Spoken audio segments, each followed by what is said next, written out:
Carl Seville here, looking at Module 5 on paper circuits. We are using the engineering design process to design a paper circuit STEM lesson for my students. So my question I posed was, how can you create a circuit causing a light to start an event? Would a light be possibly better suited than just a sound to notify people about the start of an event, whether it be an alarm or a race or your class period? So moving forward, I started to develop some solutions as I was imagining ideas. I went through the book, worked with the circuits, just trying to work with the paper circuit. It was really actually kind of fun working with the tape and gluing it down, letting the adhesive work versus using traditional wiring techniques. And working with different shapes, I started to play around with some of the more advanced blinking switches and came up with a couple different ideas that I was going to make kind of a traffic light to start a race.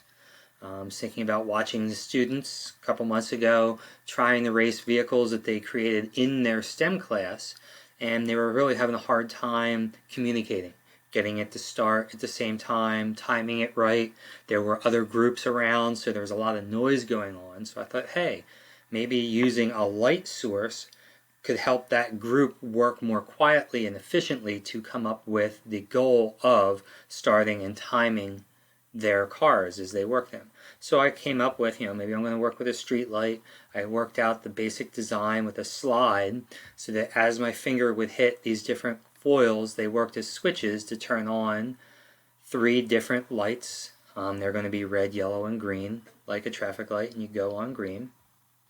And I started playing with the battery, testing and evaluating my basic switch, final design. It worked, the light lit up, but the light was kind of diffused. It was tough to tell, was it the red or the yellow, or was it yellow and green, because the whole box sort of lit up. I was actually surprised at how bright those little LED lights were, just working off a 1-watch battery and foil.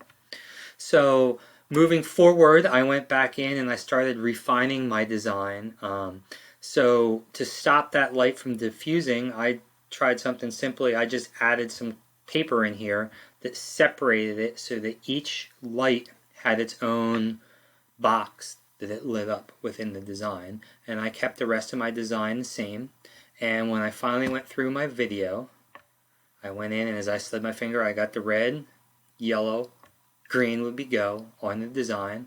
Also modifying it, I'd like to be able to, my initial design, I had my slider here as kind of like a separate remote control. Maybe if I added some wire, some different things so that I could have something separate so that my light could sit on end so that this wasn't all connected moving forward. And looking at the design tool, I definitely think that my project presents a real world problem. How do I create light? What if somebody was